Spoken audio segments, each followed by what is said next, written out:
여러분 안녕하십니까. 날씨가 아침 저녁으로 또 한낮에도 한 4일 전까지도 떼약볕이 내리던데 한 어제 오늘 연 이틀간 날씨가 많이 기온이 내렸습니다. 우리 공부하는 수험생들은 아주 공부하기 좋은 그런 날씨가 다가오고 있습니다.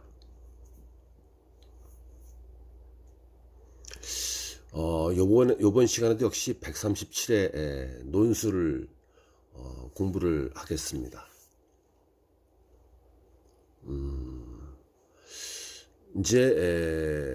우리가 이제 산림 기술 쪽에 근무하시는 분들, 그런 분들이 이제 산에 많이 가죠.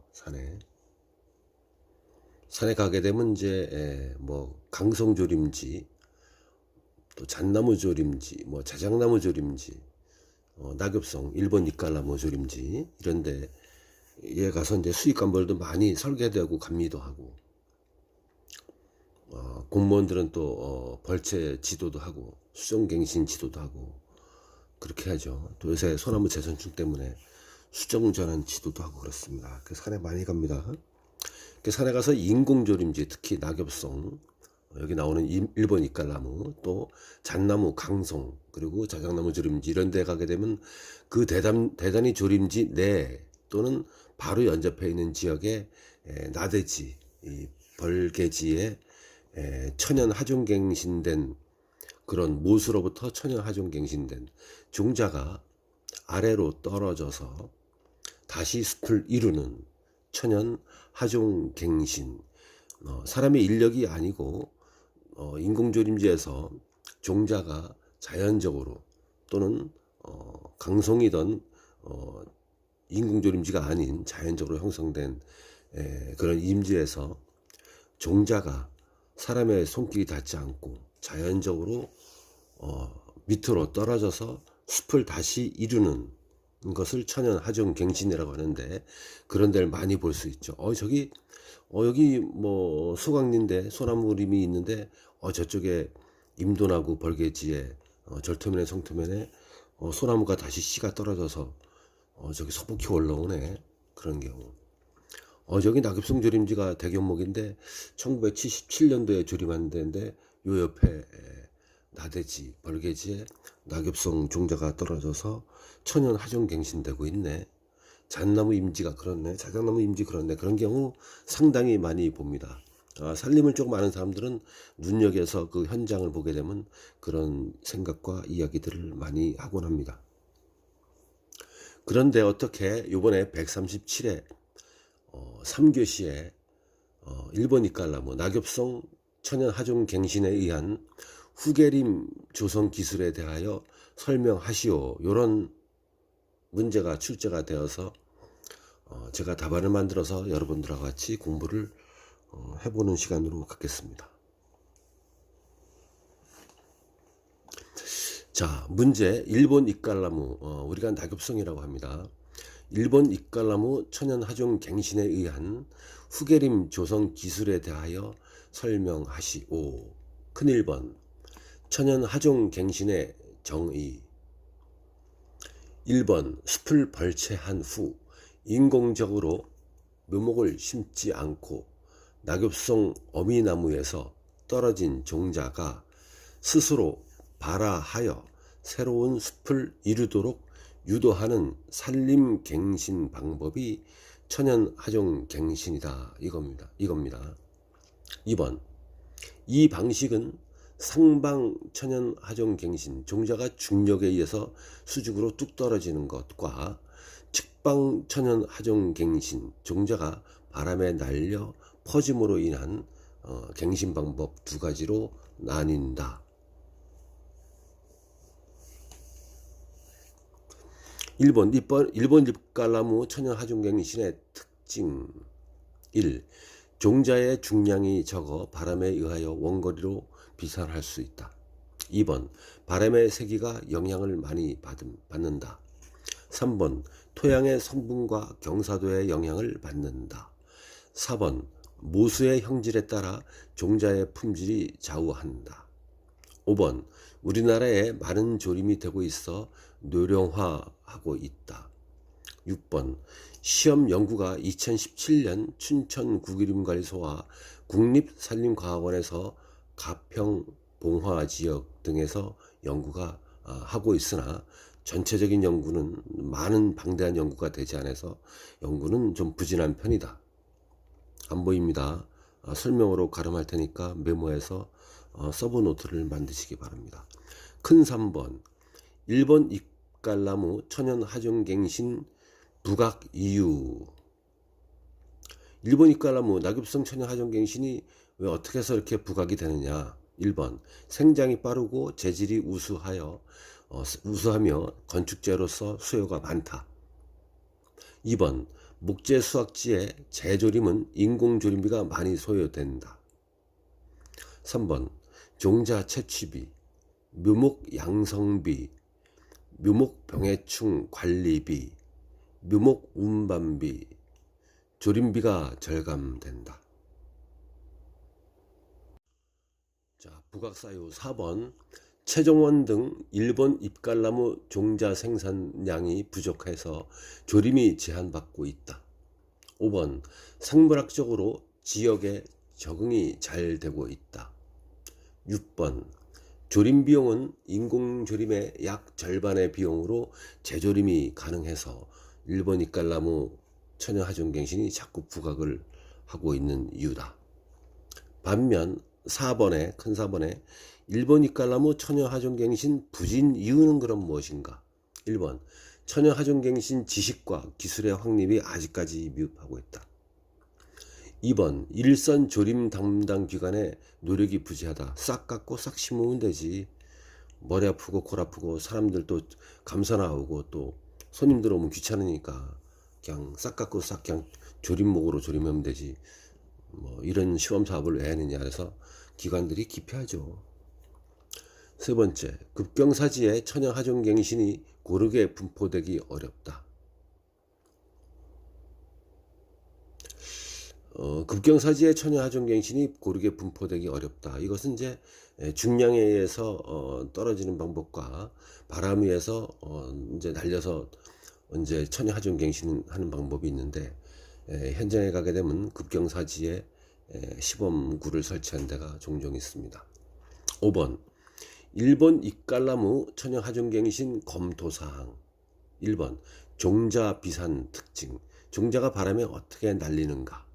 2번 임지 중에 경사가 완만하고 방위, 경사, 토양 조건 등의 차이가 이 성패를 가른다. 3번 임목의 생육 상태와 형질이 우수한 곳을 대상지로 선정한다. 4번 종자 결실 예찰 결과 종자 결실이 좋은 장소에 선정을 한다. 제가 이제 2년 전입니다. 2025년이니까 2023년도에 지방산림 어떤 지방산림청 어떤 구기림관리소 그러니까 어떤 지방산림청에서 2023년 산림사업 우수사업지 평가 그래갖고 이제 퇴직공무원인 저하고 대학교 교수 2명하고 지방청의 담당 계장하고 심사위원이 돼서 현장을 나가본 적이 있습니다. 여러 가지 이제 관리소마다 특색이 있는 사업을 이제 해서 우리는 이렇게 잘했습니다 하고 이제 자랑하는 그런 이제 평가인데요. 이제 그런 평가가 있게 되면 그런 사업을 한 담당 공무원 또 팀장 이런 사람들이 승진하는데 굉장히 유리하고요. 상을 받으니까 그리고 관리소장 지방청장 이런 사람들도 산림청에 좋은 인상을 지키죠. 좋은 시범 사업을 했으니까. 그래서 제가 이제 저하고 이제 대학 교수하고 심사위원이 돼서 2023년 산림사업 우수 사업지를 심사를 나갔는데 땡땡 구기림관리소에서 어떤 제목으로 사업을 했냐면은 바로 이 사업입니다. 낙엽성 천연하종갱신 시범 사업입니다. 그걸 제가 심사를 나갔습니다. 여러분들이 이런 문제에 있어서 강성 또 천연하종갱신도 면접에서 물어볼 수 있는 것이고요. 잣나무, 뭐 일본 이깔나무 이렇게 대면적 우리나라의 인공조림 한 대가 많으니까 이런 시험이 차후로 필기시험에 나오던가 아니면 또 면접에서 물어보게 되면은 좋은 답변하시라고 사례를 말씀드려 보겠습니다. 그리고 나서 여러분들한테 이해를 돕기 위해서 큰 6번으로 넘어가겠습니다. 이제 국이림관리소에 이제 낙엽성 하중갱신 현대를 우수사업지라고 갔습니다. 그랬더니 거기는 이제 경기도 포천이었는데요, 지역이. 이제 가게 되면 이제 보고 자료를 이제 대학 교수하고 저하고 이제 봤습니다. 대상지 현황 개요, 대상지를 선정한 이유, 그간의 추진 상황, 잘된 점, 잘못된 점, 이제 이런 것을 이제 보고서를 제가 받고 면적 뭐 이런 것들. 그랬는데 이제 그 국유림관에서는 국립산림과학원의 박사들하고 또 어느 대학교 교수진들하고 같이 연구를 하고 현장에서 시범 사업을 했습니다. 경사도가 센데 방위가 북향인데 북동향인데 서남향인데 성력지 바위와 그리고 사질 양토와 그리고 사토 마사토가 같이 있는데 그리고 직방으로 종자가 떨어지는 지역, 그리고 바람에 날리는 거를 감안한 지역, 이렇게 하고 여러 가지 시범 사업구를 했고 저희가 현장에서 눈으로 봤습니다. 그랬더니 이제 어려운 점이 뭐냐면은 자연적으로 떨어져서 중량에서 떨어진 지역은 그 모수가 있는 주변에만 소복히 낙엽성 나무가 나오고요.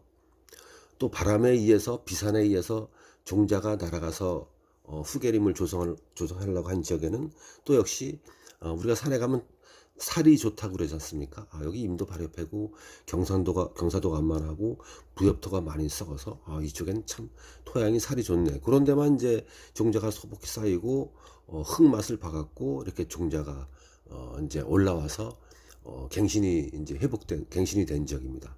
다른 지역은 별로 안 나오고요. 그래서 실패한 것이 제가 볼 땐 더 많더라고요. 우선 이제 그 국유림관리소는 2017년부터 처음 시범적으로 박사들하고 자기 이제 관리소하고 했었고 했기 때문에 경험이 없기 때문에 실패한 면적이 많고 사업의 실패로 저는 보고 있는데, 어떻든 그런 시도를 국유림관리소에서 팀장하고 담당자하고 관리소장들이 시범적으로 했다는 데에 굉장히 고무적이고 저는 높은 점수를 주고 자문을 많이 하였습니다.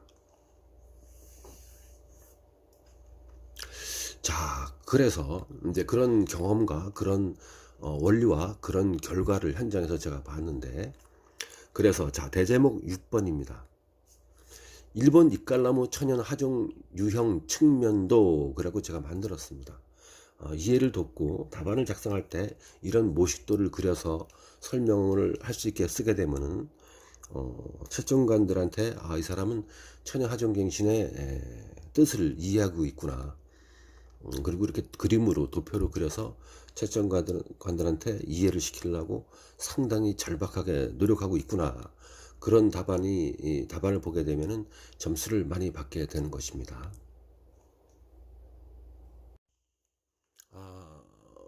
시청자 여러분 잘 보이십니까?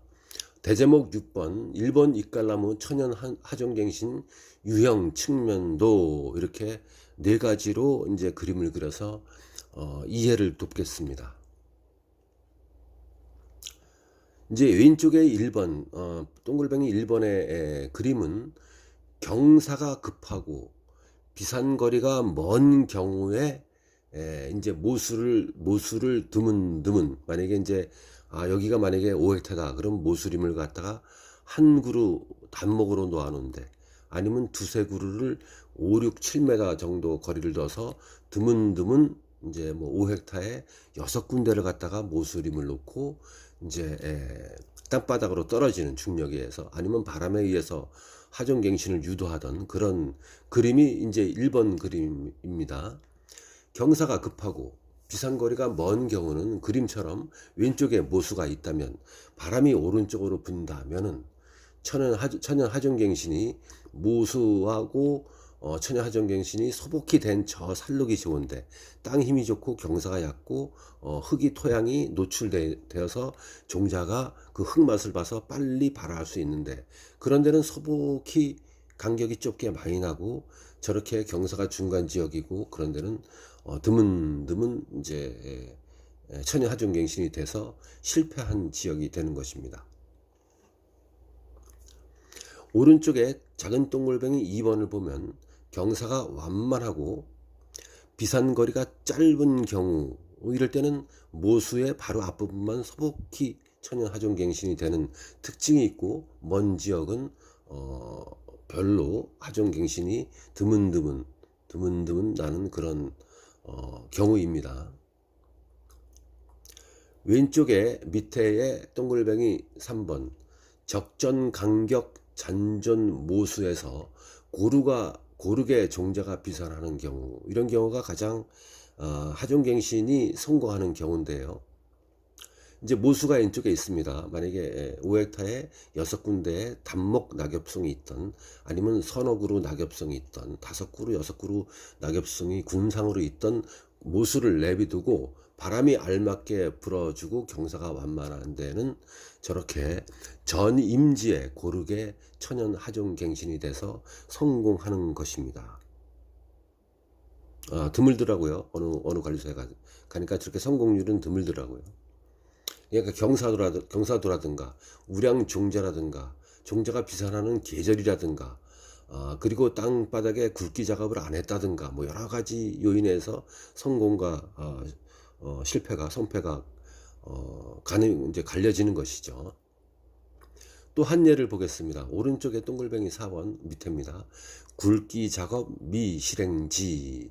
이제 굵기 작업이라 함은 우리가 천연 하종갱신 등 이럴 때에 산속에서 낙엽 가지들이 흙 위에 이렇게 덮여 있기 때문에 종자가 떨어져도 그 낙엽 위에서 썩어버리고 땅에 흙 힘을 보지 못해서 활착이 안 되는 경우에 우리가 굵기 뭐 이제 우리가 뭐 가래라든가 이렇게 있지 않습니까? 산발이 뭐 이런 것들을 갖다가 이제 흙은 이제 낙엽을 가지를 걷어내서 종자가 나중에 떨어질 때 토양에 곧바로 떨어져서 토양의 그 흙 냄새를 맡아서 뿌리를 내리고 종자가 활착이 돼서 숲을 갱신하는 그런 경우입니다.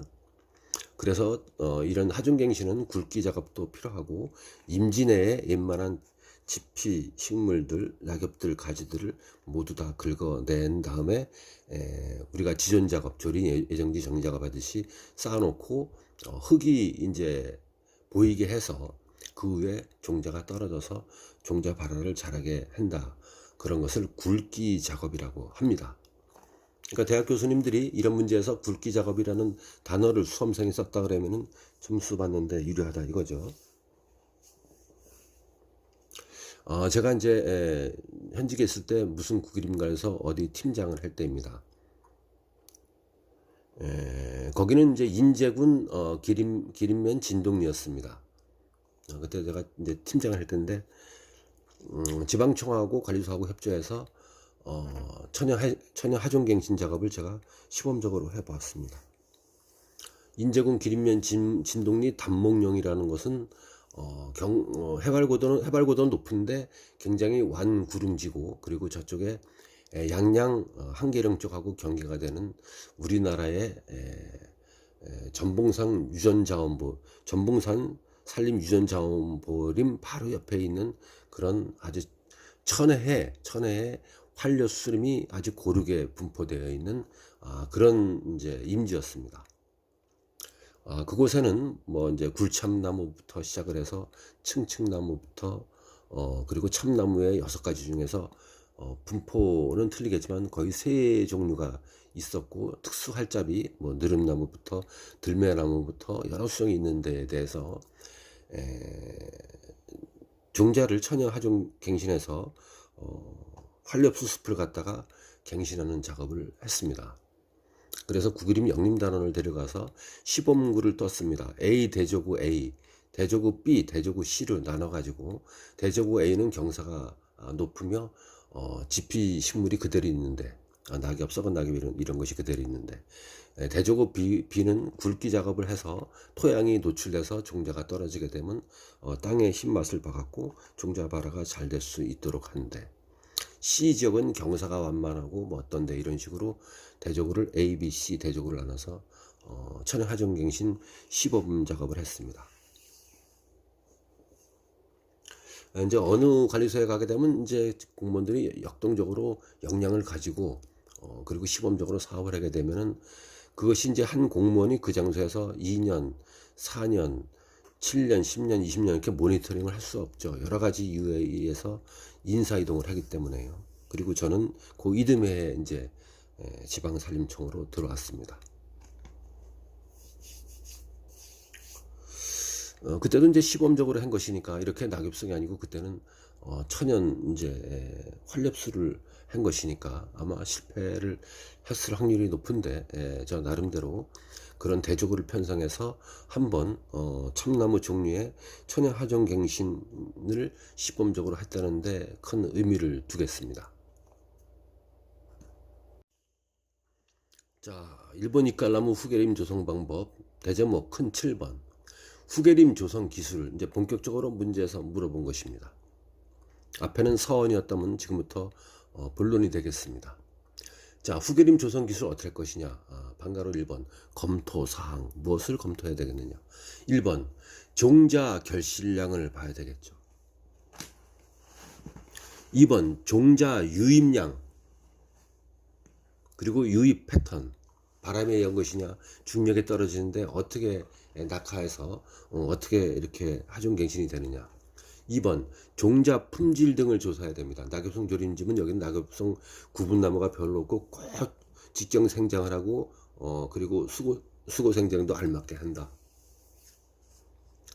자, 3번 하종량, 여기는 만약에 3번을 갖다가 낙엽성을 세웠는데 종자 결실률이 어땠었는데 땅바닥으로 떨어지는 양이 어떻고 비산하는 범위가 북동풍일 때 어떻게 비산하며 비산거리는 종자 하나가 20m까지 날아가는 데가 있었으며, 그렇기 때문에 군상으로 할 때는 군상 모수를 군상으로 내비둘 때는 30m 간격 정도를 유지해야지 50m 간격을 유지했을 때는 종자 비산이 제대로 전 임지에 되지 않는다. 이런 걸 다 검토해야 됩니다.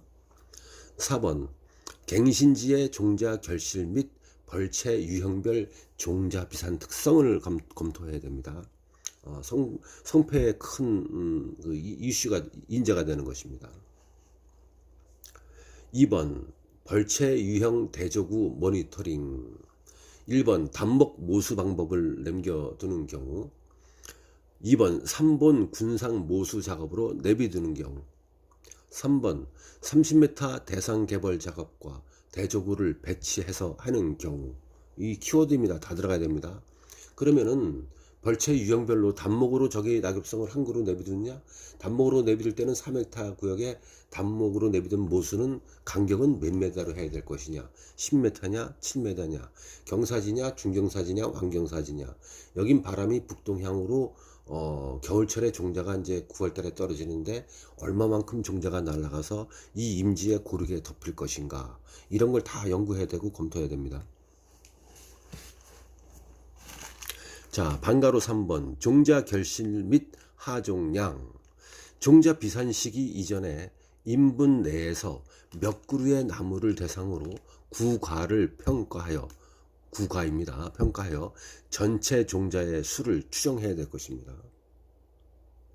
만약에 이제 3헥타에 3본 군상을 갖다가 모수를 갖다가 4군데 남겼는데 여기에 낙엽성 구가 하나에서 만약에 700개의 종자가 나오는데 이것이 이제 떨어지면서 구가가 종자가 비산할 때에 이 면적 전체를 갖다가 덮을 수가 있겠는가, 그거를 분석하고 검토해야 되겠죠. 만약에 1헥타 조림지에 천연 해종갱신을 하려고 했는데 30그루의 모수를 갖다가 내비두면 안 되는 것이죠. 너무 종자가 많이 떨어지면은 다 밀식되기 때문에 그것을 다 이식할 수 없지 않습니까? 뽑아버리고 힘들잖아요. 인건비가 들고. 3번 천연 하종갱신을 위한 모수 선택 기준에 부합하는 형질이 우수하고 결실이 좋은 개체목을 선정해야 되겠죠. 다 저는 낙엽성 꾸불꾸불 끓어 떨어지고 결실이 좋지 않고 결신된 종자도 보니까는 많이 썩는 종자고 가볍고 이런 데에 개체목을 선정해서는 안 되는 것입니다. 3번 가지의 개수, 위치, 크기 그리고 가지당 구가수를 조사해야 됩니다. 4번 당년 9월부터 이듬해 4월까지 종자 수집망을 주기적으로 수거해서 대상지에 유입된 하종량을 집계해 봐야 되는 것입니다. 번거로 4번 종자 결실 특성 동글뱅이 1번 잎갈나무의 구간은 수관부 전체에 발생한다.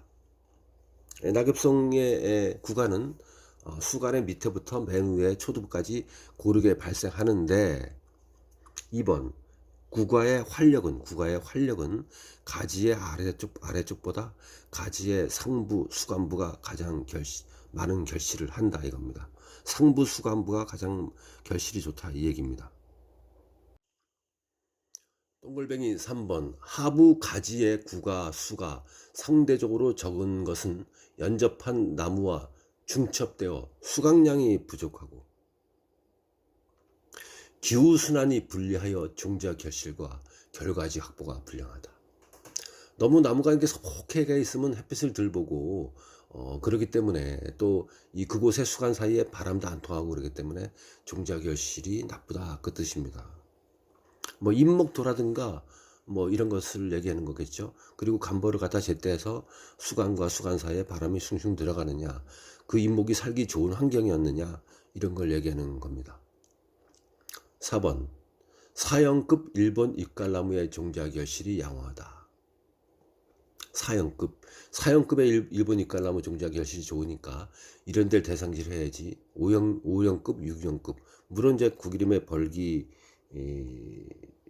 연수가 이제 뭐 40년이다 그러면 그때 해야 되는데 50년생은 별로 드문드문 낙엽성인데는 안 해고 그러니까 그런 데를 대상질하게 되면 늙은 잎갈나무를 하게 되면 안 된다 그 뜻입니다. 5번 종자 낙하 특성을 봐야 되죠. 동글뱅이 1 중부지방의 경우 보통 9월에 종자 낙하가 되어 10월까지 하종된다. 시기를 잘 봐야 되는 것입니다. 산림청에 근무하는 직원들이 이건 기본이겠죠. 2번 동일 인분에서도 잎목마다 상당히 다르며 기상 조건에 따라 한 달 이상 차이가 날 수도 있다. 만약에 낙엽송이 중부지대의 우량수성인데 저기 이제 이쪽 강원도 인제 지역하고 또 경상북도 봉화 지역하고 저기 또 뭐 함양에도 낙엽송 심을 수 있지 않습니까? 그러면 이쪽에 인제 지역하고 경상도 함양 지역하고는 차이가 있으니까 한 달 이상의 차이가 날 수도 있다 이겁니다. 6번 벌채 유형별 종자 낙하 특성 동글뱅이 1번 단목 배치구의 종자 낙하량이 군상 배치구보다 많다. 혼자 홀로 서 있는 나무가 서너 그루 같이 있는 데보다 낙하량이 더 많다 이겁니다. 2번 모수의 수간 아래가 20m 정도 멀리 떨어진 지점의 종자 낙하량보다 많다. 모세 수간 아래 20m 정도가 저 멀리 40m 떨어진 데보다 낙하량이 많다 이겁니다. 바람이 많이 안 불고 좀 약간 알맞게 거리가 있는 데가 좋다 이겁니다. 자, 이 문제 결론 8번 대접목을 하겠습니다. 1. 최근 우리나라는 벌기에 도달하고 목재 수요가 많은 일본 잎갈나무의 수확이 증가하고 있으며 후계림 조성을 위한 제조림도 증가하고 있다. 2번 일본 잎갈나무 후계림 조성은 아직까지 묘목 식재를 통한 인공조림에만 전적으로 의존하고 있다. 3번 종자 수급의 불균형과 저조한 묘목 생산 효율성으로 어려움을 겪고 있어 후계림 조성 방안 다변화 요구가 커지는 실정이다. 결론 4번 천연갱신 시업지에서의 종자 결실량, 종자 낙하량 및 유형, 그리고 종자 품질 인자가 중요하다. 결론 5번 시험사업지의 방위, 시범사업지가 아니라 이렇게 천연하중갱신 사업을 하는 대상지의 방위, 경사도, 토양에 따른 다양한 연구와 시범사업으로 천연하중갱신 시업지를 확대하여 예산의 절감과 산림 생태계 보존에 기여해야 한다. 끝. 자,